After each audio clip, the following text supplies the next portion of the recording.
Good afternoon everybody and welcome to Feel Better Eating. This is a whole food plant-based experience that has the intention of educating you about the health benefits of eating a plant-based diet, inspire you to try new recipes, and Catherine, what's the third bit? Have fun. Have fun, we're going to have a lot of fun. Today's recipe is definitely a certified banger.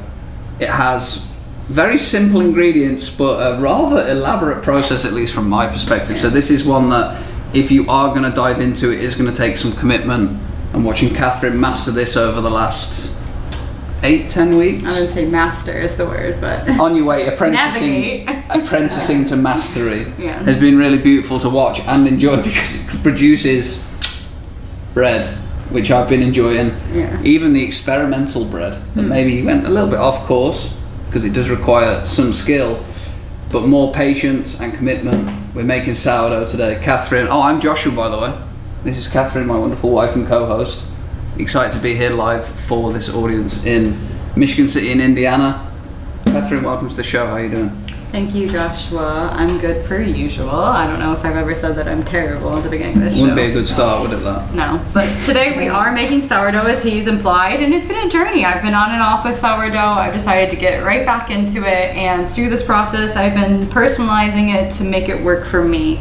And the way that looks is instead of making always a big loaf, it's making mini loaves that are easy to work with and navigate and don't add so much stress of is it gonna rise, is it not gonna rise? And I've consolidated a few different processes to something that is easy and it works for me. So I hope that through this process today of showing you how I do sourdough, maybe you feel a little bit more confident to get into it if you want to, or simplify it for your life and make it work for you. And because the process is multi-stage, for the sake of this show, we're actually going to do the process in reverse. So you'll see every element of it, and we'll have the finished bread in 28-29 minutes or so. But we're going to do the last part of the process first. Yeah. So if you're making this at home, it's actually going to be inverse, but just to set that context so everybody here can enjoy some bread rather than waiting 24 hours. That would be a very long show, wouldn't it? Yeah. So Catherine, talk us through it. We'll start with, put this one over here. Okay, so this ultimately is the finished product of your efforts. So after I fed the starter, I made the dough, I let it sit, it rose again, I folded it a little bit, and then it's now here. So the process that I got here is I only used my rubber spatula once to get the loaf looking like it does now, where it's kind of bubbly, and if you see this line around the side, that was where it originally was this morning. So it, like in the car, collapsed a little bit because there were so many air bubbles, it went bloop, and it dropped. But that's okay because we're just gonna fold it again, and from this space we're going to make it into mini loaves or balls of such. And so we've got a process where you can either boil it before you bake it, and that's what you do for bagel recipes. I don't know if anyone knows this, but for bagels, you boil the dough with baking soda and maple syrup or whatever liquid sugar that you have for 2 minutes, and then you bake it. So that expedites the process. So this is cold. I kept this in the fridge, and I took it out of the fridge, and then you boil it. So, and then you put it in the oven. But you don't necessarily have to do it. Let's just go through the process. Okay. Show us the way. Show us the way. So is the oven preheated? Yep. Basically. Well, is the water boiling? Yep. Okay. So we don't want things to be sitting for too long, but okay. So the first time that I did this, the boiling process, my dough was room temperature and the whole thing disintegrated in the boiling water. So I learned that you have to have the dough cold from the freezer or the fridge. And also the first time I did it is I had it in balls in the fridge and they completely flattened out. So now my process is refined to taking cold dough, forming it into balls immediately, and then boiling it and then baking it. So we're gonna see this happen in real time, and we're gonna get into what this is, but in a minute what this water is. Mystery water. Mystery gross looking water. But I'm just gonna clear this dough down the sides. You know what? I think I forgot parchment paper, but I think there's wax paper here, isn't it? Yeah. So as you can see, it's clearing off the sides pretty well. So that's a good sign, but the wet spatula helps with that process. And then for something that comes really in handy for making sourdough is a scale, a food scale. And they're really affordable on Amazon. And they last you a while, so. You need a sheet wax paper down? Just open it, please. And rip a piece off. I feel like I'm gonna run out of room immediately, but. Okay. This is my first class on sourdough, so thank you all for being patient with me. Okay, so what we're gonna do first to form these into balls is we need to use a flour because this is gonna be really sticky. So your hands are gonna stick to this if you're not careful, and it's gonna stick to your scale. So what I've just learned the other past day, what is really useful is you put some flour on your scale, and that will stop your dough from sticking when you measure out what size your balls are. You don't have to measure out if you don't want to, but it makes it so you're more consistent. And then what we're using here is an unbleached organic flour. Unbleached is necessary because if your flour is bleached, it's going to kill the natural bacteria that exists within sourdough. So it's going to be hard for them to see my flouring certain It's okay, you'll get it. process. You can see it? Okay. So this is, welcome to the process, guys. This is our kitchen every day now, Well, pretty much. So as I'm doing this, I'll get the first one done and then we'll show the, Yeah. we'll tell you some facts about sourdough. Mystery water spatula. So this is where the process gets a bit messy. So I've measured it out so that I know that each one should be about 160 grams. So I basically just scoop it out, put it on here. That one's 178. That'll do. Whatever. Close enough, right? This is the imperfect sourdough experience. So then, since this is floured, it should just plop right there, and then I'll reflour that with what I've got here, and then it'll stop it from splitting. So Oh, I've got flour on me, it's begun. it's begun. Your That's nice when we black never shirt. started. Yeah. So flouring it makes sure that it's not sticking together, and then you don't want too much flour getting trapped because then you'll have like flour pockets. But I basically just, I kind of like manhandle it until it looks like a ball. And then I dust it. And then like, I don't overthink it. I'm like, this looks like a ball. This is a loaf. Good. And then you do it again for the next one. So I keep them here because I'm gonna form them again before I boil them. But that one's sorted. That one's done. Okay, so we're gonna flour the surface A little bit here. of flour in. Is this making sense so far? Oh, yeah. Okay, great. It's actually not really that. Oh, see, there's just the stickiness. The stickiness has arrived. Well, Oh, that's that a one's thick a big boy, one. that. Susan Get didn't- that off. Trim some fat off that one. Bit more. 186. Go on. Yeah, there you Okay, 162. Get it on. Alright. Flop. Well, now you know the process, honey. Maybe you can help a little bit. go. Put me to work. Right, I can weigh it out.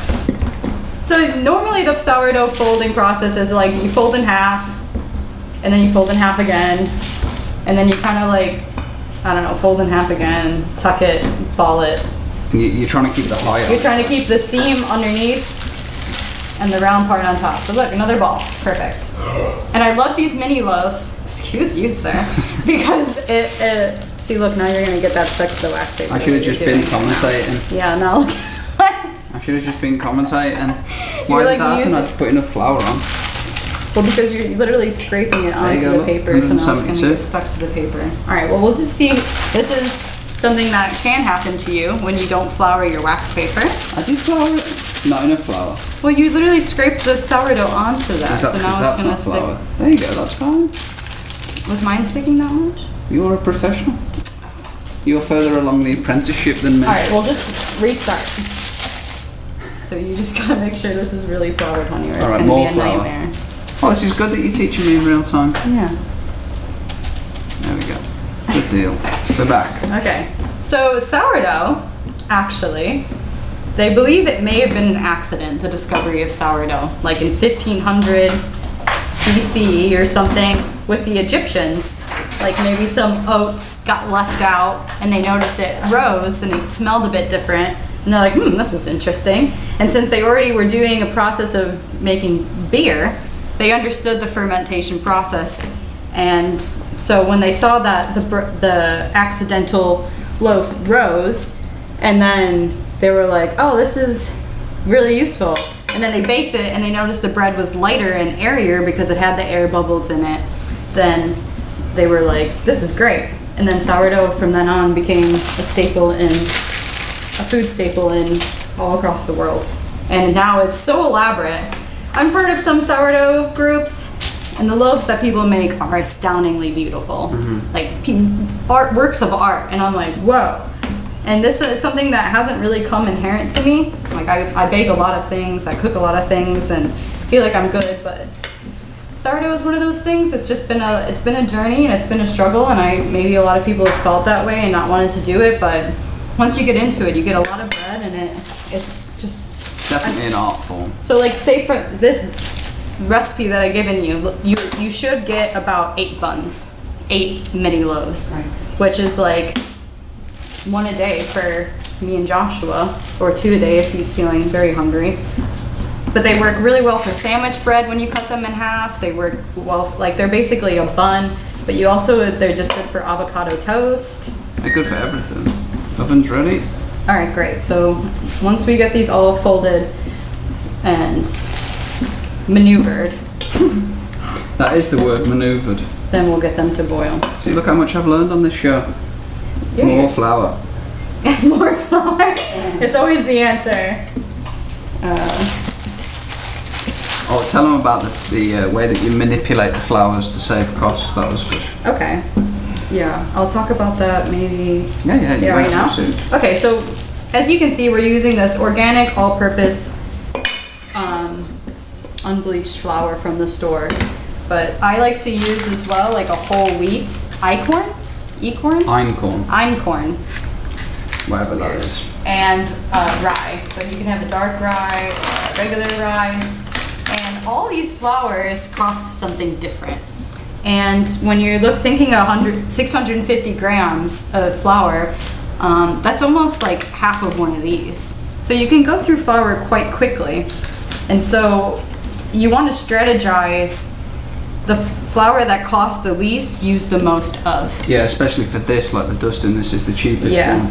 So since this one is the most affordable, you would use that for the bulk. So like, say for when I'm making that recipe that you see there, I would use 500 grams of whole wheat, and then I would use only 150 grams of rye, because the rye is more expensive than just the whole wheat by itself. That's going to be a big one, but It's fine. Did we get 8? 7. 7? Oh, Yeah. shoot. What happened? Well, our calculations were somewhat off, but I you don't can know. see, look, that one was way better. You got it now. I'm so happy We're for all you. learning here. We are all learning. Where's my special tool? Oh, it's there. Special tool. The lifter thing. Yeah, this was a big one, honey. Yeah, well, it's either that or you have a small one. So I guess big is beautiful. Big and beautiful. You really got that nailed down. Did you bring the razor? No, we're just gonna use a knife. Okay. Do you need to get a knife from the side cupboard? I'm sorry. I you're forgot good. to. See how these are already falling? Yeah. So that's why I like to keep them all here before I boil them, because I'm going to try to like plop them up a little bit before I boil them. So hopefully the flour stays on the bottom of them. I'll put the knife so. They're sliding a bit. They're sliding pretty well now. So honestly, from here, I tried this yesterday and it did work. You have these little buns. You cut them, so the process for sourdough is you always have to cut it to let the air out, because when it expands, it needs air to release. So usually you some people do a C shape or an X shape. It's called scoring. And if you look up like scoring designs, you can find a variety of scoring designs on the internet. This is I just like to keep it simple, so I usually do an X. I do an X on these little buns. But that way the air is going to release and it's going to expand. So from here, you could just X all of them, put them on a heavy weight baking thing. So I like to use this stoneware from Pampered Chef. but you could use a flat cast iron as well. People use usually like those Dutch oven pots with the big sourdoughs, but we think that the loaves are more moist and more delicious when we boil them first. So it is an extra process, but we think that it really pays off. So what you do is you get a big pot of water boiling, and then you add a tablespoon of baking soda and a tablespoon of sugar, and then you're going to plop them in the water and flip them. So I brought the tool on me. Where is it? Oh. Woo. So Joshua's just got the first one in, and we'll see what happens. We have like a little timer at home that helps us with it, but we found this tool right here is like it's a slotted spoon that's actually really popular for like when you're frying food. Yeah. And you can get them on Amazon. What did we pay for 2 of them? $15. Like $15. And we found that it's a lot better than using just a spatula, because when you're picking them up, you gotta let the water drain before you plop them back onto here. So do we have a knife out? No. And keep in mind, this is the Imperfect sourdough. They keep all the knives over there, so you're gonna have to go somewhere else to get it. I'm gonna have to go behind you guys. Grab it. So how long do you leave that in water? For like a minute. A minute and a half each side. Flip it. These are. That's never happened. Oh jeez. You can use scissors, right? Oh, I've got a knife in my bag. Can't you use scissors? Scissors? I don't think so. You could. Now my bag's covered. My purse is covered. Everything will be covered in flour. All right. We're just gonna use this knife Give it instead. a clean. It looks clean. I don't see dirty knives. There we go. So they're gonna turn out looking a bit weird, but it's like all part of the process of like, I don't know why these are coming apart so much today. They're all right. They'll be fine. It's obviously tricky because the dough's been transported an hour in a hot car, and it was kind of cold, and then it sank. Yeah. There's moving parts that we can't account for. But this is the whole process of just accepting imperfect bread, because it's still gonna come out like squishy, flavorful, with a soury taste. So look, now you've got like this moist bun thing. And this is sped up the cooking process. And then can you guys see from there? I know, Kevin, maybe it's a bit difficult, but I'm just gonna cut an X into it. Cut an X into the top. And I'll bring it closer as well so you guys can see in the mirror.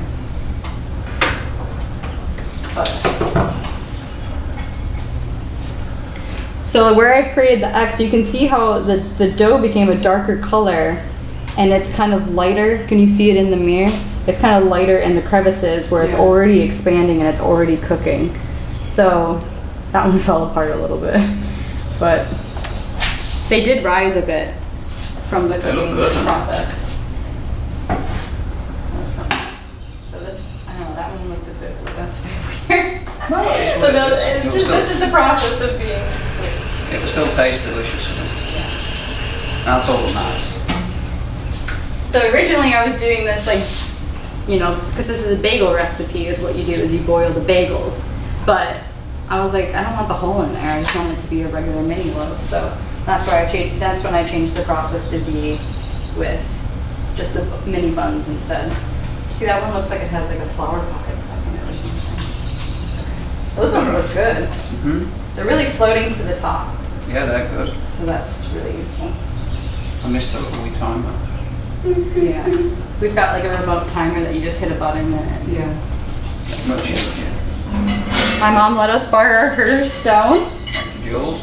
We'll get that on. You know, like those pampered chef parties? Yeah. That's where she got this one. But I actually thankfully found mine at Goodwill, but it is still pampered chef, I'm pretty sure. But see, look how useful this spoon is in the process. It fits the buns perfectly, like it's a little circle. Well, so the way that I folded these, they seem to be falling apart, which is kind of annoying. That one's like in half. Oh, Just God. stop focusing on the nuggets. It's okay. Right. This is why we love them, chat. It will form back together. I don't know what's going on. What it is, isn't it? I don't even think I have to cut this one. This one's basically in half somehow. But This is why it's back to front, because you guys are seeing the finished product, and then we're gonna reverse and show you how we got here, essentially. Well, show you in theory. Yeah, theory. I've never seen them fall apart like that before. I'm not trying to focus on the negatives, but I have never seen it do this for me before. As I said, the That one looks really pretty. dough's been sat for an hour. No, 2 hours. Yeah, usually like right away in the morning, what you saw, I just bake it up real fast, but that, you know. When the dough heats up, it falls apart. Right. When it's cold, it stays compact enough to where it boils, and then as it bakes, it I'm holds gonna its get this shape. one then. Yeah, get it in. That's good. So you put them in the refrigerator, the dough, Yeah, overnight. overnight. Yeah, Yeah, put the fridge and in we'll talk overnight. through that process in a minute, but it's all about temperature. There's a lot of moving parts in sourdough. It's definitely not just. I've got it. Oh, Go on. dark. Time. I mean, it's not time. Oh. All right. Relax. Just turn it off on me. All right. Well, I'll get these two off. something as well as on the flour. There's a big movement going on for people to mill their flour at home themselves. So they buy whole wheat berries, and then there's this machine that will turn your whole wheat grain berries into flour in real time, and so you have the freshest flour that you can possibly have, because you have to keep your flour airtight. That's why I have all of mine in plastic baggies, because the longer that the flour is exposed to air, it loses its life and nutrients, and then it won't make into sourdough the way that you want it to. Great job, honey. I'll get these in. So sometimes if you don't cut deep enough into the loaf, it will reseal up and then trap the air, and then it doesn't rise as much as you want to, but. I'll get that. Alright, thanks, honey. How long are we baking these for? So, oh my gosh, we forgot our temperature reader. It's alright, we'll figure it out. I packed everything else. Okay, so we're gonna put them in the oven for 20 minutes. That's what I'm finding on average, 20 minutes, and then I check on them. And then I test the internal temperature. You're looking for an internal temperature of 205. So Which is usually that takes 20 minutes in the oven. I temperature check it, and usually takes 8 minutes to reach that temperature, and then it's With done. the oven on or off? Either way. On, the oven on. Let's go into the. Did you turn that off? Yep. Okay. So that was the end part of the process, and maybe when we publish this video, we could do it back to front. I don't know, I think I don't know, that would be weird. So now we're gonna fold, right? Yes. I'm gonna put this flour back in the bag though. Oh, And what? some people may think that's gross, but we live in, It's our flour. it's our flour. We So. do what we want. Can you make sure that the bag stays open with the flour? We've made a little bit of a mess, So I but thought you were folding this one now? I am. Oh, Okay. So in the whole reverse sourdough phase, this one, you see how it's a less sturdier. It's like Yeah. gooey and bubbly. Yeah. So this one, I made it on the first day, like with the starter and the fresh flour, and then I folded it once, and then I let it set. No, I didn't even think I folded it. I let it set overnight, and it was all the way up here this morning. It's warm, like when I put my hand to it, it's like emitting heat because it's fermenting. It's like alive. And so now we're going to spatula. do you want it clean? It's okay. So I'm gonna explain what this is now. So this is cool. yeast water. So you leave water out with the lid off. I just put the lid on to transport it.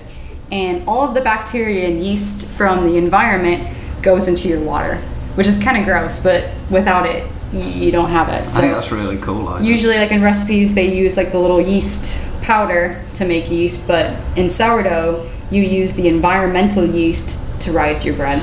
And that's why there is so much variance and why sourdough is tricky, because everybody's environment is different. Everybody's kitchen humidity, temperature, amount of yeast in the air is different. So it's not like the recipe we've given you will work, but you have to adjust it for your own surroundings, which I think is difficult but really cool. That it It just is goes really in cool. there from the air and it captures it in, and this helps it go through the fermenting process. And before we did this, we didn't have anywhere near as consistent yields, did we? No, we And were then- just using water straight from our Berkey filter.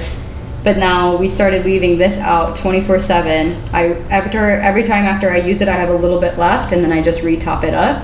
And something that I've done, I've never read this anywhere, but this is something I just kind of followed my intuition on and started doing, is the reason it's a yellowish color is because when I'm done with my sourdough, or I'm using my sourdough and I have some left on the spatula, I just put it in there, because it's like whatever's cooking in here yeasty wise, it goes back in the water and it makes it even stronger yeasty. It seems to be working, so. It's definitely working. Okay, so what we're gonna do now, you see how it's like stringy? That's like what you want your sourdough to be, something that has form to it. And every time that you fold your sourdough dough, it becomes stronger. So that's why some sourdough recipes have you folding your sourdough like every 2 hours. Which is a lot. Which is a lot. It's like some Who people has time for that, really? some people bring their sourdough bread with them to the store. Do they really? And to work. What? Yeah, because they're so committed to folding it so often, and it works for a lot of people, but I couldn't do that. You'd expect that, but not for me. Yeah, I fold mine maybe like once or twice when I remember, but this one's really gooey. This is probably the gooeyest loaf I've ever had. And gooey is good, right? Not good? I don't know.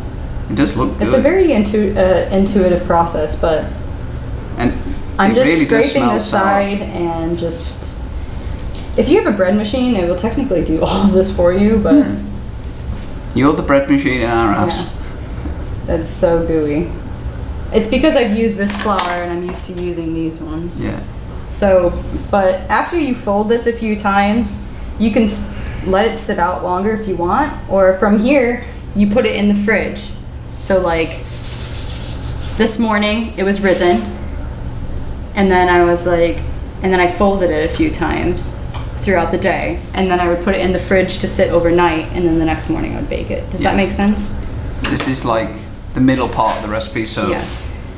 This was like from starter, flour, put that in there, it sat overnight for 8 hours and it rose to the top. And now we're moving it a little bit. It's this bubbly, alive mixture, and it will make really great breads. And then when this sits overnight tonight, we'll have the dough that we just made to boil.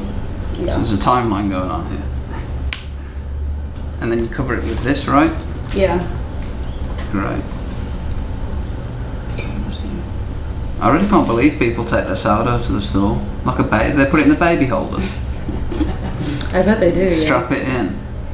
How old is he? Oh. Because you got to keep your sourdough warm. So if you have troubles with it rising, you got to make sure it's in a warm place. Because all of our houses are relatively cool.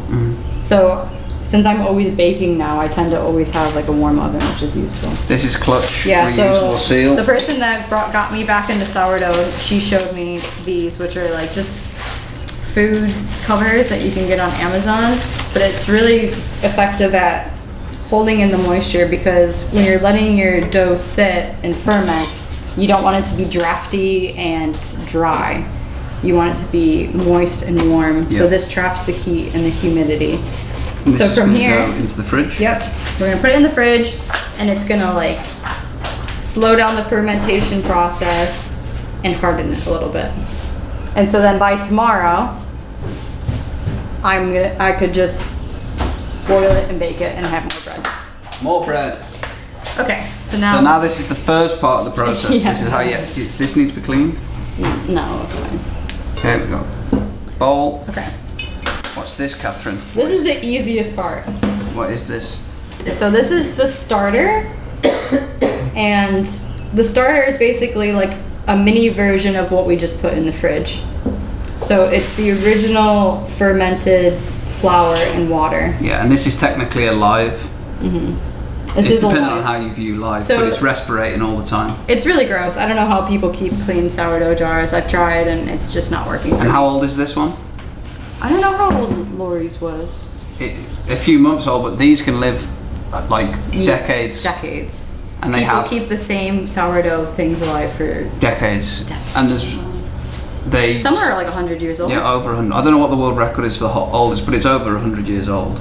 and you feed it every day, and people believe that the older it gets, the more sour it gets. So there's bakeries that I've been to where they have it in a big box, and it's like 150 years old, and they feed it every day and keep it alive. And people name them like babies. They do to help them like keep it alive rationally in their head. Yeah, I had one for about 6 weeks once, and then it went. Yeah, that was pretty good. Okay, so once again, the line kind of indicates, but after you feed the sourdough, it will rise. So after I fed this last night, and it rose all the way to this line, where you can see the hardened line, and then it fell again.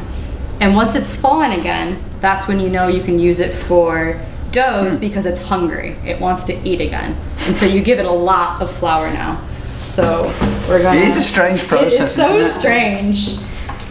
You can see why it's addicting though, because you just kind of want to keep iterating it until you figure it out. Yeah. So we're back to the trusty scale. We're gonna put our bowl on top of the scale, zero it. You can't see the zeroing process, No, but it's fine. okay. And then You need a to spoon? follow the recipe, we're gonna do 165 grams of this.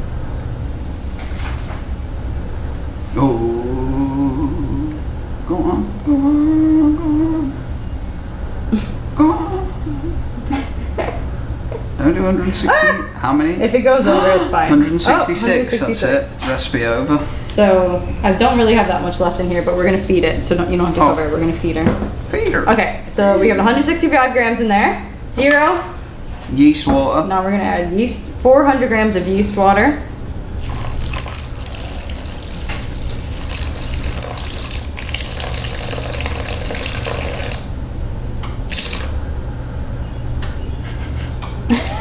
Go on. You're not even close. Yes, I am. I'm at 382. You got the yips you have. Pouring yips. Oh, there you go. All right, well, we're at 404, but it's fine. It doesn't have to be exact. I mean, if you have 20 extra grams, I would suggest maybe scooping some out. Okay, so then after that lowers, I would obviously just fill it up again. And then get more yeast. And you want to use filtered water because if you use normal tap water with chlorine in it, it will kill the yeast water from your environment. Yeah. Okay, so we've got that, and now we need sugar. Maple syrup, please. So sugar is something that the fermenting yeasty boys, they like to eat sugar as well, so we feed them a bit of sugar. So we'll do 20 grams of sugar. And you can use honey here too, can't you? Yeah, I use molasses, I use honey. And they all make the breads taste slightly different and different colours, which is interesting. And you can make a gluten-free sourdough, supposedly, with gluten-free flours, but we found success with this because usually people with celiac disease or gluten problems, when they eat sourdough like this, they don't have as many issues. And that's because it's fermented, so it's easier to digest. Usually if food is fermented, part of the digestion process has already happened, so your body doesn't have to do as much work to digest it. That's why like sauerkraut is so good for you, kombucha, all of these fermented foods. So we give that a quick stir, and then we need another clean bowl, honey. So this is our wet, and then we're gonna use a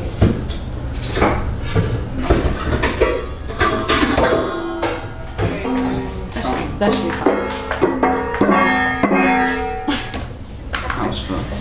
That was really pretty. Right, go on. Okay, so like I said, this is our most affordable flour, so we're gonna go heavy on this one with like 500 grams. Go on.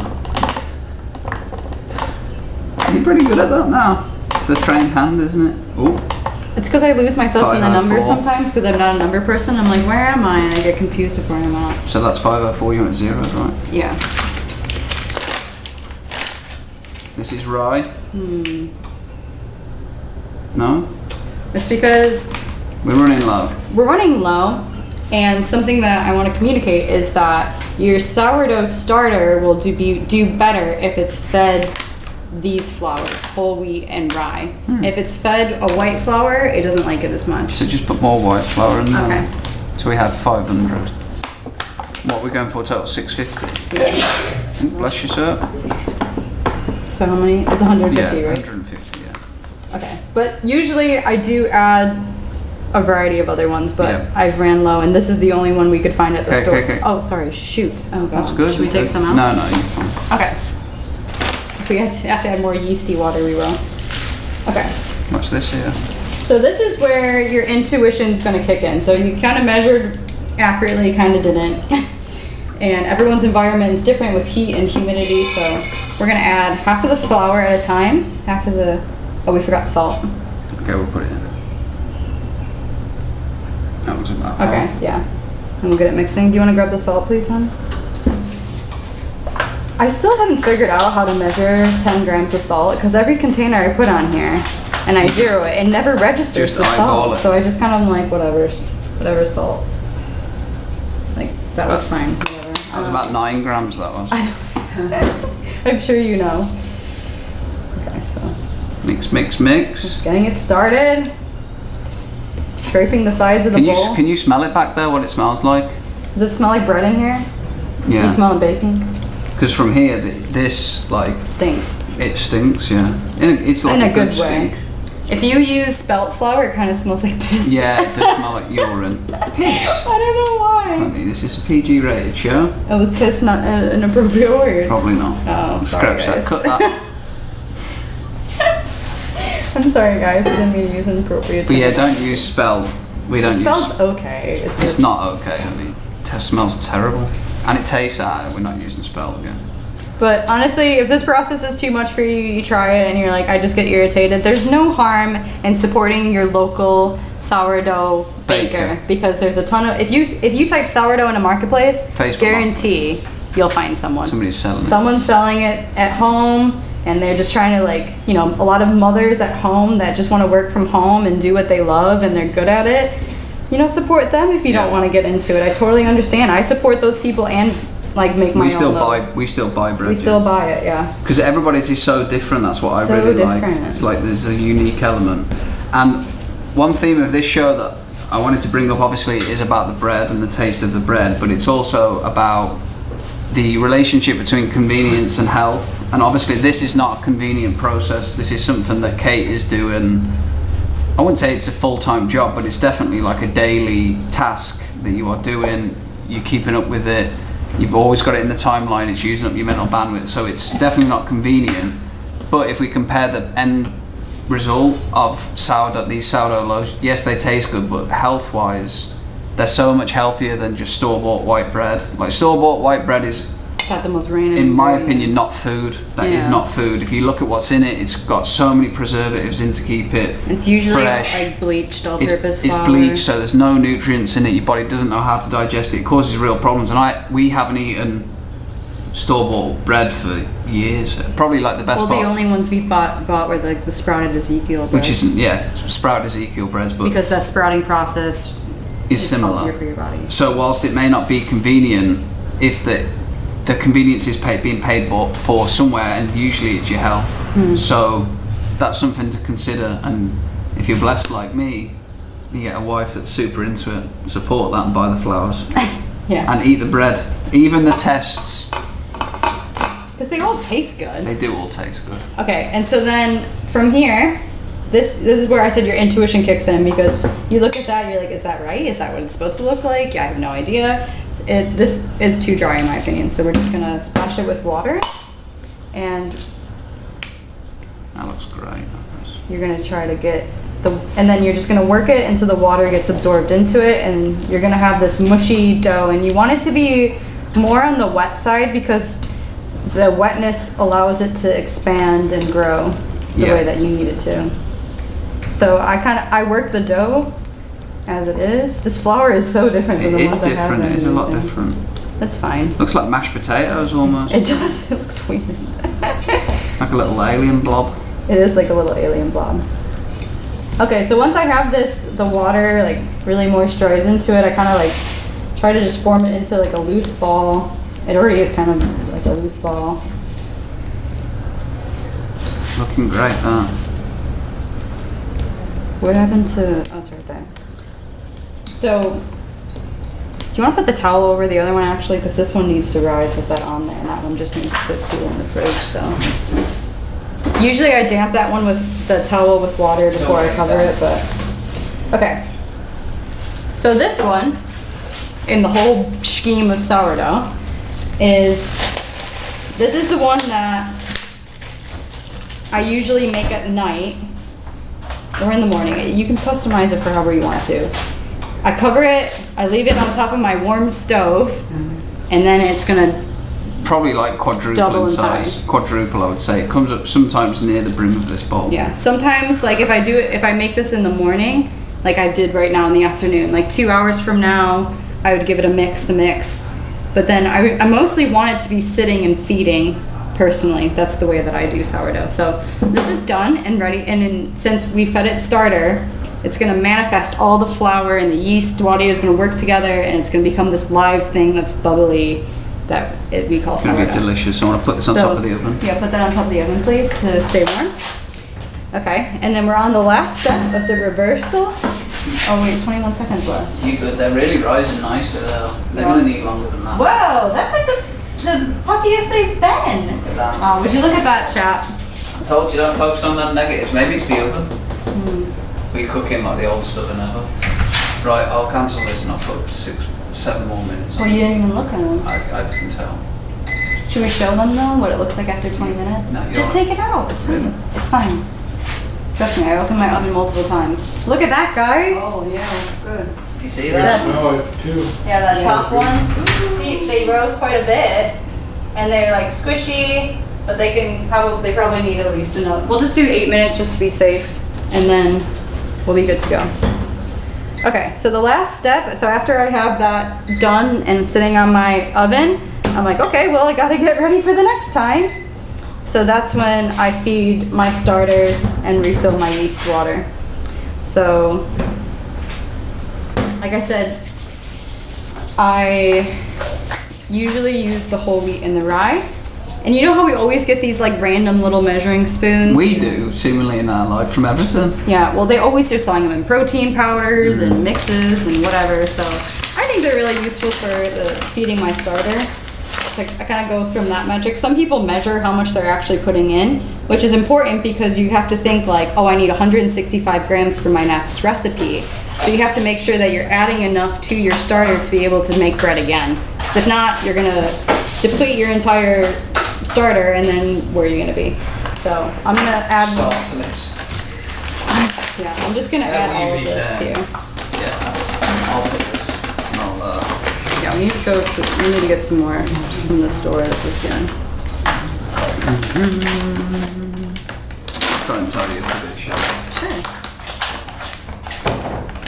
I don't know what we're gonna do if I get rid of all this rye. Go on, you'll be alright, we'll get one. I'm gonna add some of this in there.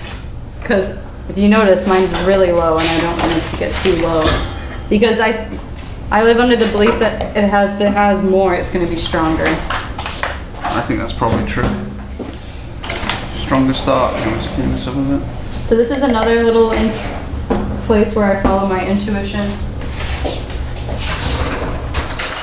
So I added all that flour, and then you add a little bit of your yeasty water. The Yeasty Boys, that's been the best part of this show though. The yeasty love that. boys. And then, like the loaf, you don't want it to be dry in there or it's not gonna rise. It likes a wet, moist environment. So we're gonna add more water. And I like to stir with a chopstick at home, but a butter knife works really well as well. Can we get that side, yeah? So like, I guess thinking about viscosity, you want it to not be like hard to turn. You want it to be like a nice loose turn, I guess. Great word. It's one of my favourite words, viscosity, I Viscosity. think. Viscosity. Yeah. This If is you don't a get thick for it, no. And if you get it wrong, you'll know. And there's a lot of people out there that help with sourdough, and if you say like, I can't get my starter to rise, there'll be a blog about it. Oh, a lot of At blogs. least like 100 blogs about it. About 1,000 different recipes. So I don't know if you guys can see the way that it's, but like, that's good. Yeah, that looks good.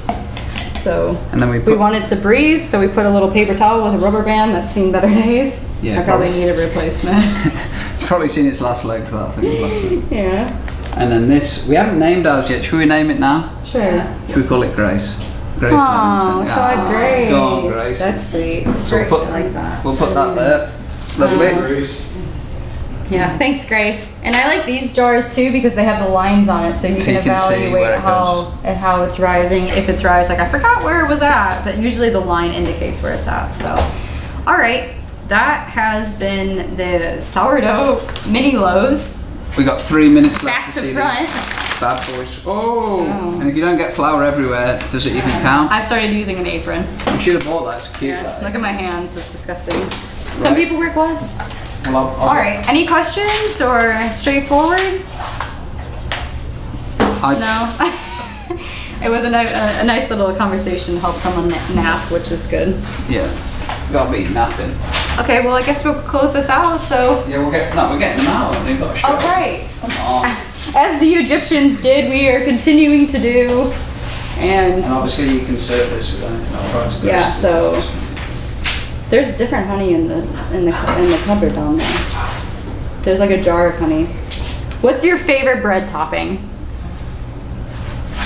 Do you have one? Like topping? butter or Yeah. butter? Real butter. Real butter. Grass-fed butter. We like that honey would probably be good. I'm just maple syrup too. And it says strawberry.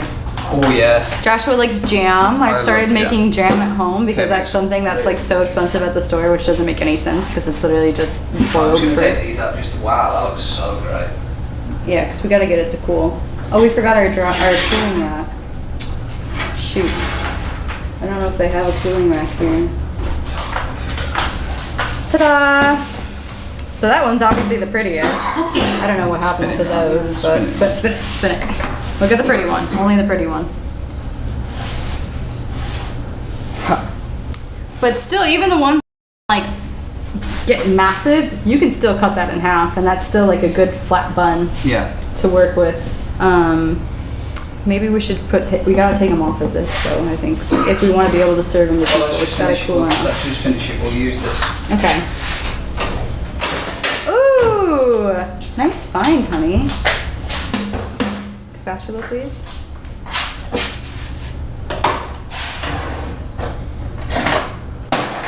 It's funny how like rubber spatula and spatula are like considered the same thing, considering they're It'll not. have to be this one. It's fine.